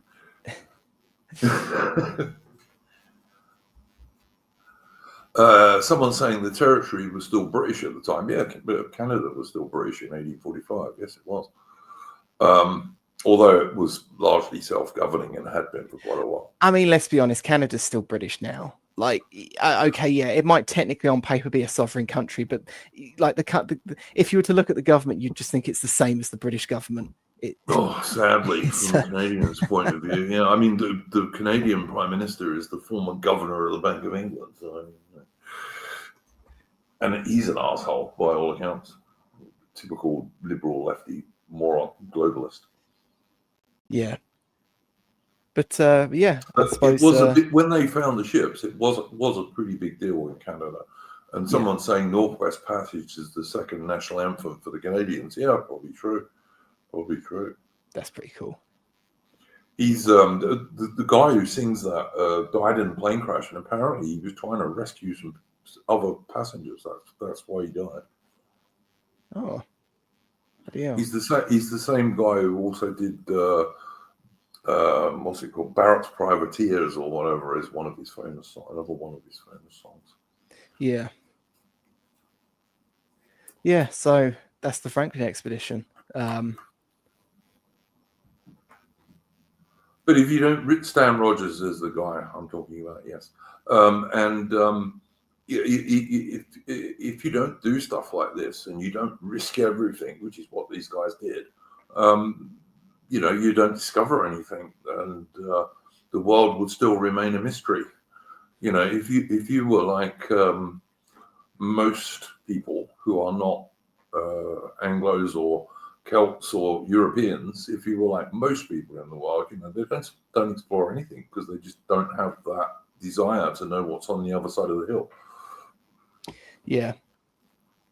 Yeah, there's a really good, I actually wrote this down as well. There's a really good quote by Joseph Conrad from Heart of Darkness, where it says, and indeed nothing is easier for a man who has, as the phrase goes, followed the sea with reverence and affection than to evoke the great spirit of the past upon the lowering reaches of the Thames. The tidal current runs to and fro in its unceasing service, crowded with memories of men and ships it has borne to the rest of home or to the battles of the sea. From the Golden Hind returning with her round flanks full of treasure, to Erebus and Terror, bound to other conquests that never returned. Yeah, that's pretty good. And of course, he was a sailor. He was a merchant Yeah. navy sailor, and so he knew what he was talking about. The Unknown Country says the Franklin Mystery by David Woodman is a pretty good book. Is that one that you're familiar with, Alan? No, that did come up on my reading list, but it wasn't one I ended up covering. Okay. But yeah, this is the thing. There have been quite a lot of books written about this expedition. Yeah, it's one of the great exploration mysteries, of course, because they just disappeared for a long time. Yeah. So, I mean, I know on YouTube you can probably find easily 50 videos about the Franklin expedition of varying quality. Yeah. So, yeah. Keith Buckley is saying the Nigger of Narcissus is a great Joseph Conrad book. There you go. I think that might be the first time I've said that word on this show. But if it's a book title, no one can say anything about it, as far as I'm concerned. Yeah, but we're just quoting the book. Yeah, exactly. It's the title of the book. What are you going to do? But yeah, I think you got to admire these men, really. I mean, you know, their spirit of adventure, and as I said, they didn't just die, which many people would have done. They'd have just given up. They fought fucking hard to try and survive. Yeah. I mean, this is the thing. I really do wish we knew more about it, about the goings on at the time. Well, half of what we know is like Inuit stories that were more or less well translated. I mean, someone earlier in the chat asked how did they understand what the Inuits were saying? It was because the British guys and a few American guys as well, learned their language basically. Yeah. John Ray could communicate with the Inuits, and I believe that the American chap could as well. What was his name? Charles Francis. Hang on, I've got his You mean this dude, do you? Yes, Charles Francis Hall. He could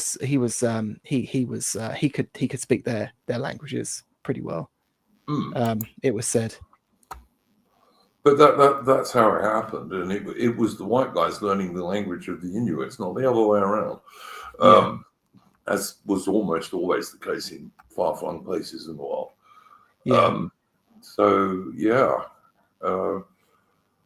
I don't know what else there is to say about it, to be honest with you. I mean, how would you well, story? Just quickly, I mean, Woodpit said, I imagine a few of them kept a journal. Unfortunately, they weren't found. There was one journal that was discovered, but it didn't contain any writing about the expedition. It was the guy's like own poems that he'd written, and various other things. So yeah, I think when they discovered that, they were quite, and they thought. I think it was bizarre. They said it was bizarre because some of it was written backwards. So the researchers thought it was written in some sort of code, and then they realized it was just this guy's like own poetry and own little. He could have been bored shitless and thinking, how can I, keep my brain occupied? Okay, I'll try and write it backwards. Yeah.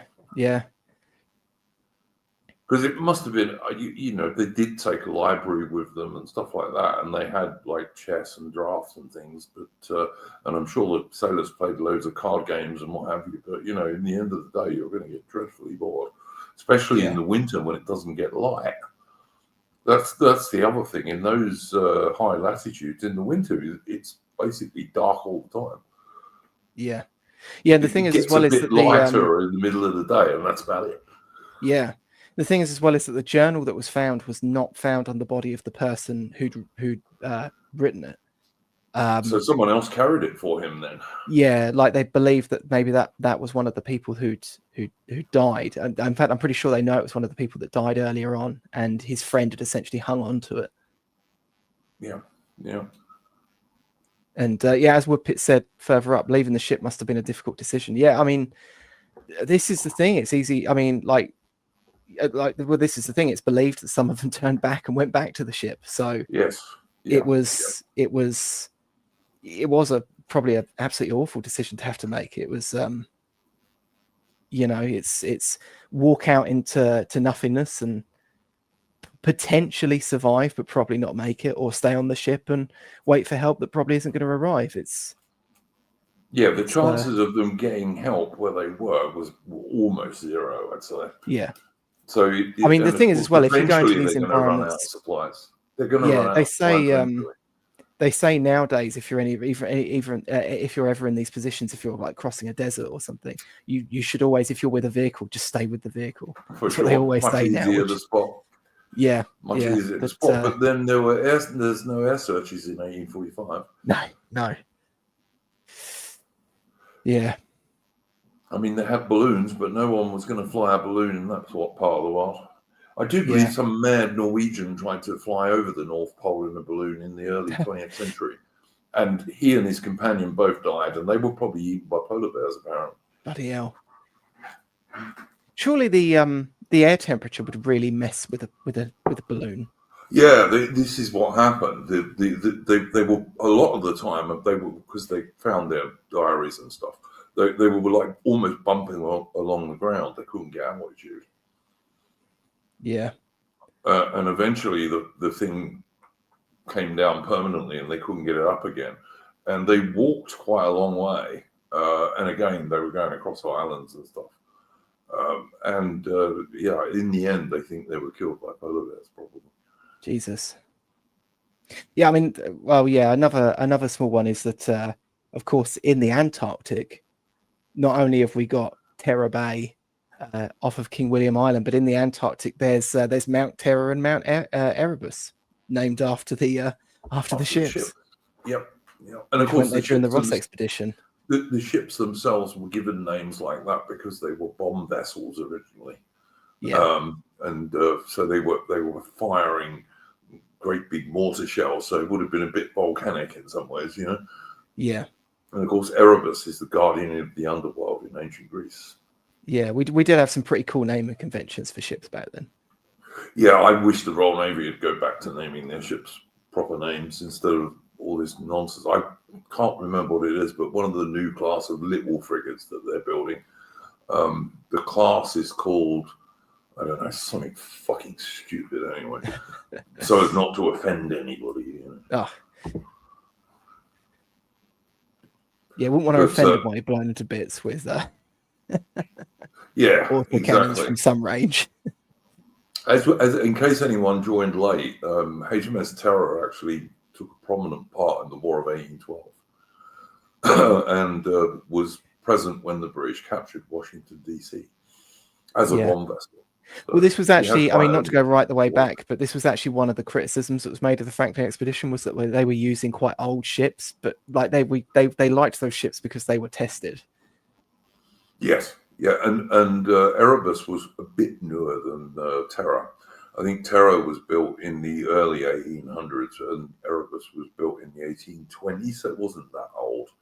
The HMS Victory was built in the 1760s and was still the flagship of Trafalgar in 1805. Wooden ships lasted a long time if you looked after them.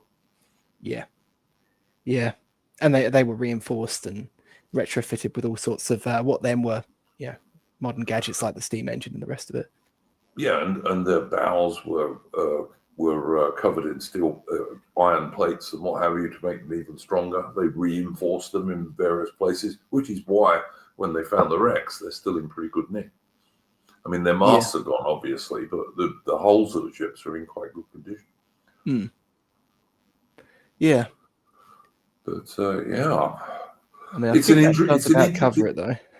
Yeah, it's an interesting story. I mean, I know you've wanted to do this one for a while, so we by the way were going to do part 2 of our Saxon resistance to the Normans this week, but AI wasn't available, so I said we'd put it back a week so AI can join Mitch and myself for that one, and anyone else who's on the Discord who wants to come in is most welcome. We always welcome guests. We did a stream, one of these history streams a few weeks ago, and we got Apostolic Majesty as a guest on King Charles I. So if you want to look Maybe that we up, should do a history stream on Mallory, or maybe just early Everest expeditions. I'm quite happy to do it, Adam, and I'm always open to any suggestions. I mean, someone's suggesting Turner in the chat, I presume, talking about the painter. One of the things that we are going to do at some point is we're going to have British art stream. So everyone, what I'm going to do is get the guests to all pick their top 5 British paintings, and they can be any period, but they just have to be British. So that might be quite interesting. That was really AI's idea, to be honest, but and I'm quite happy to do it on AI's channel if he wants to. But at some point we will do an art stream, and I'll get the guests to pick their 5 top British paintings. And of course, that was inspired by Carl Benjamin claiming that the British are not artistic compared to the Italians, which I think is dubious myself. Yeah. So Frank Dixie's my pick. Yeah, Adam, you like I said, you can pick any 5 paintings. I'd have Mr. D on that stream, Dissident Night, for sure, if he wanted to join it. I actually occasionally go on his X streams, very occasionally, but only once in a while. But they're quite interesting, and he certainly knows his art stuff for sure. Yeah. Someone wants to do Robert Rogers of Rogers Rangers. Oh, that would be cool. Yeah, I wouldn't mind doing that. But if we're going to do that, then you're probably going to have to talk about the French and Indian Wars, I guess, which in itself is an interesting subject. Yeah. Turn up, bit waterlogged. Yeah. But yeah, so I don't really know what closing statements we can even make about this. Do you call it a tragedy? I mean, that's another thing of its own right. I kept thinking back when I was reading through some of this stuff back to Bowden's point about the like the plinth, the unused plinth in London, and how he's like, they put like a thalidomide victim up there or like random celebrities, but they don't really know, like we don't know how to like venerate heroes anymore.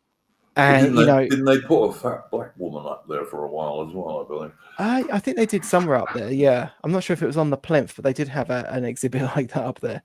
Yeah, and it's like the Franklin expedition was a bit of a tragedy, but I kind of feel like when you call something a tragedy now, it's kind of invoking the sort of modern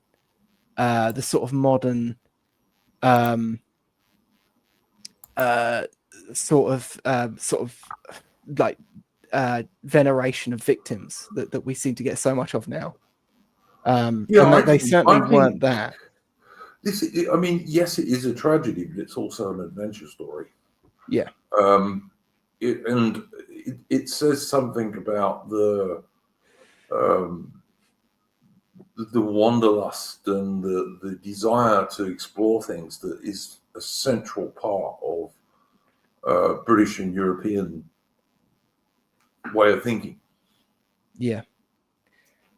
We go out into nature, we try to conquer, we don't always win. Exactly. Yeah. And if you were always going to win, then there's no great risk and there's no great glory. Yeah.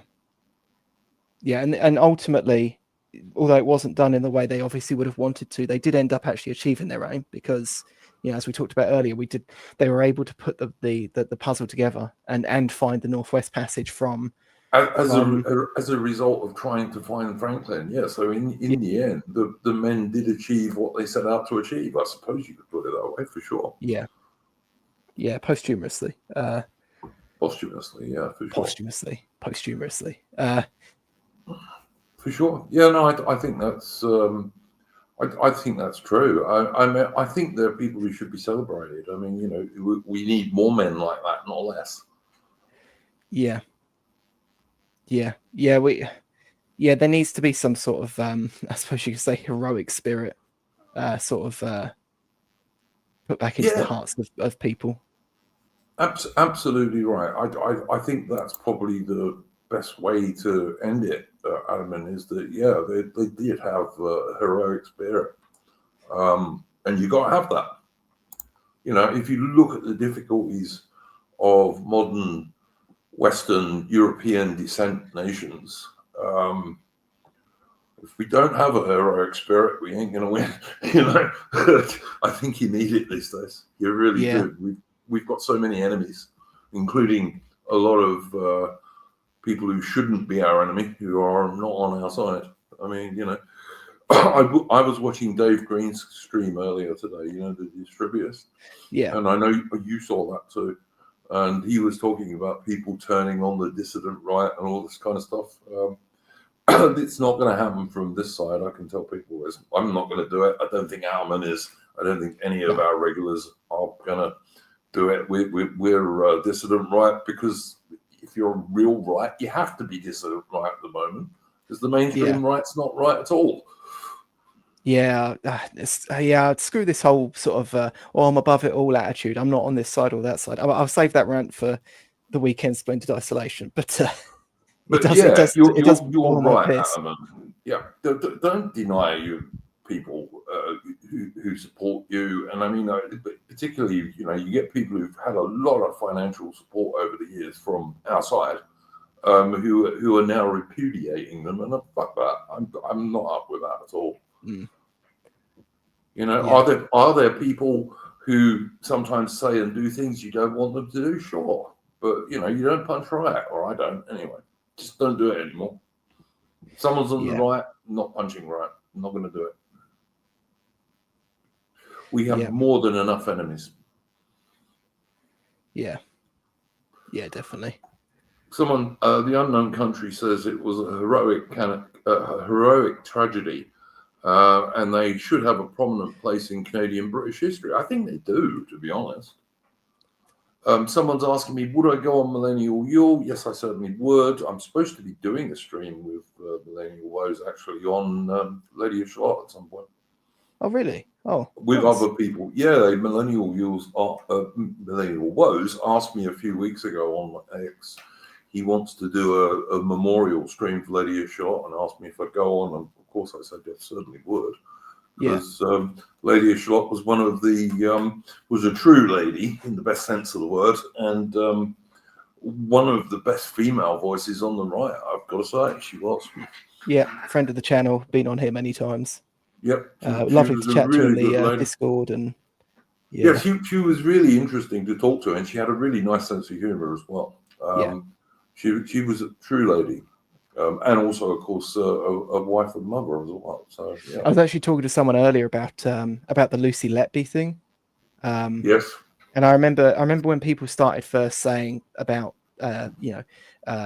talking about the Lucy Letby case, and I was kind of I was like, oh, I don't know, I don't really want to venture into like conspiracy theory type rubbish. But then Lady of Shalott was the one that was showing me these sort of stories that had happened prior in the NHS and how this sort of thing had happened before, and I think I spoke to her about that as well, and I think she's right. There's a very good chance that Lucy Letby was either deliberately or accidentally set up, and that actually she didn't kill those babies at all. Yeah, very good chance. Yeah, and of course the interest of the NHS is to just cover it up, and if they could just blame it on her, the fact that they had open sewage flowing into a premature baby unit, and repeatedly, not once, but many times. And you turn on the tap and you'd get sewage coming out. And that's a premature baby unit where obviously the patients are extremely vulnerable. And it's very likely that that's what really killed the baby. It's not her.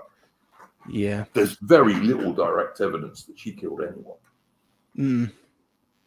Yeah, I mean, that's something I suppose that the skeptics will be will find themselves redeemed on in time. But yeah, so that's the Franklin expedition. It's heroic tragedy, I think, is a good way of putting it. It's going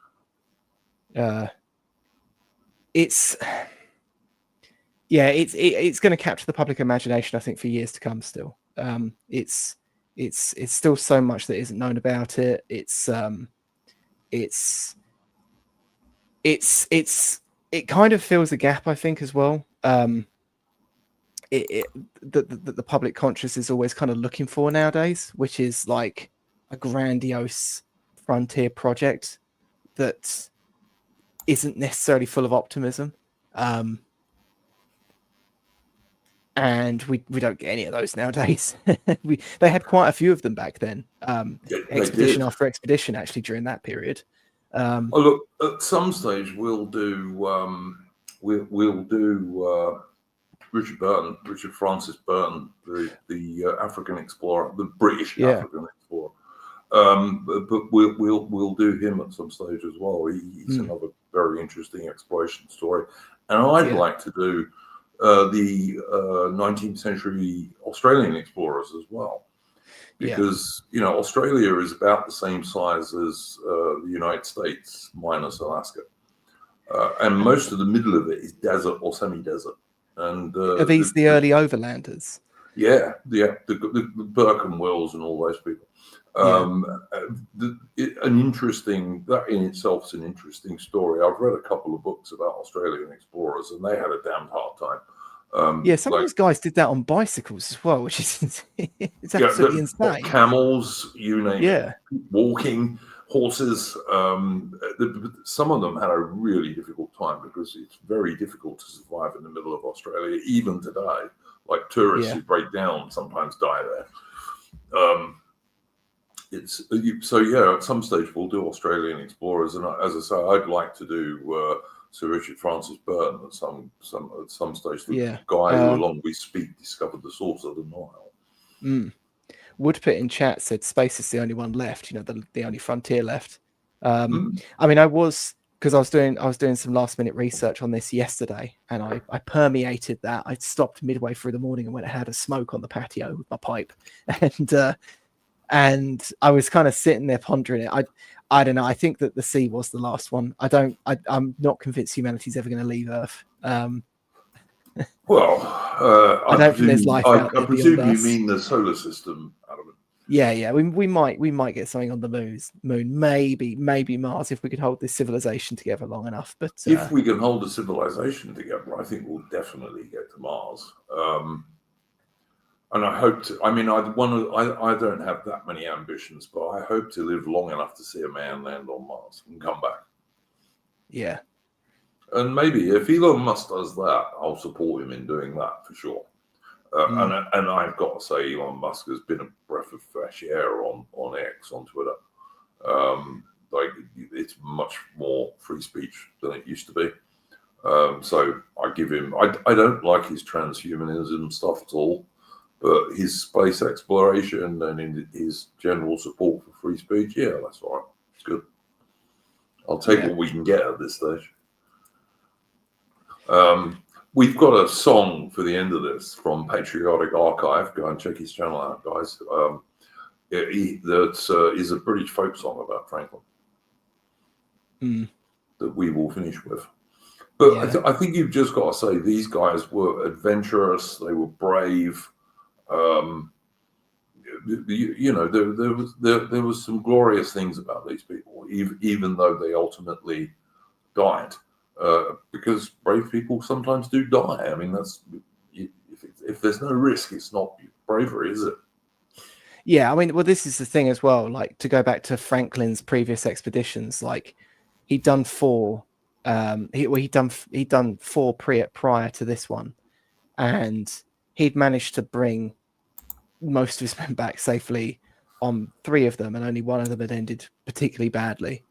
But actually, if you look during that time period, that bad expeditions happened quite often. They were going to, like, at that point in the 19th century, they were going to some particularly savage places.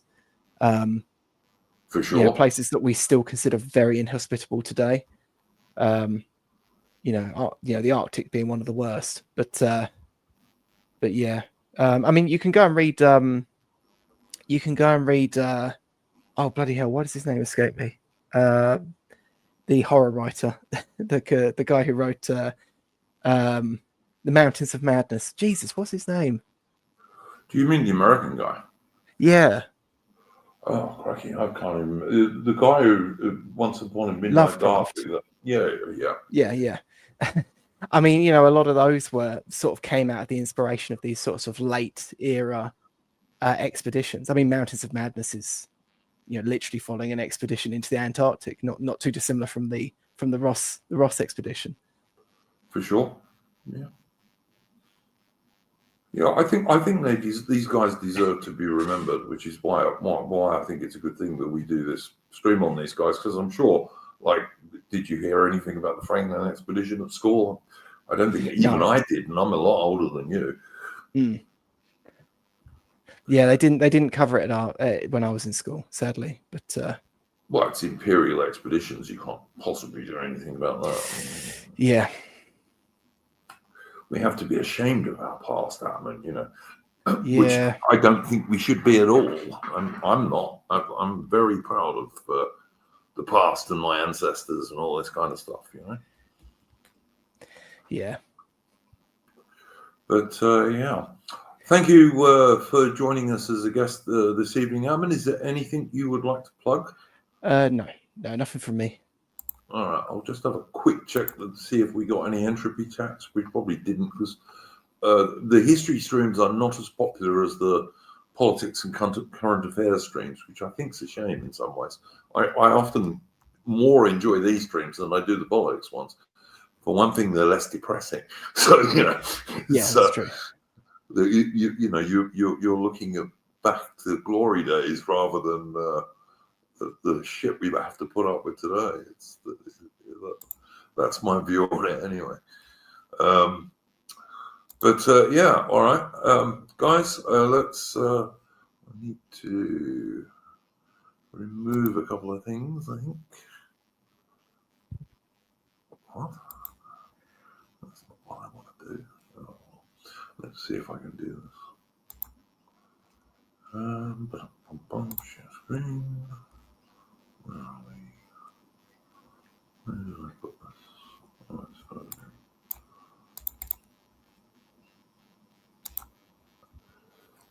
Let's see if this works. Doesn't always. Starts off with a nice picture of Erebus and Terror, by the way. Oh, lovely. Okay, here we go. See if it plays. It was homeward bound on the mighty deep. Swinging in my hammock, I fell asleep. I dreamed a dream, and I thought it true, concerning Franklin and his gallant crew. With 100 seamen he sailed away to the frozen ocean in the month of May, to seek a passage around the pole, where we poor sailors do sometimes go. In Baffin's Bay, where the whalefish blow, the fate of Franklin no man may know. The fate of Franklin no tongue can tell. Lord Franklin with his sailors do dwell. Through cruel hardships they vainly strove. Their ship on mountains of ice was drove, where the Eskimo in his skin canoe was the only man who could ever come through. And now my hardship, it brings me pain. For my long-lost Franklin, I'd plough the main. 10,000 pounds I would freely give to know on earth if my Franklin do live. A voice within that I can't control gives assurance of his peaceful soul. Oh, Arctic seas, what you have concealed at the judgment day will be revealed.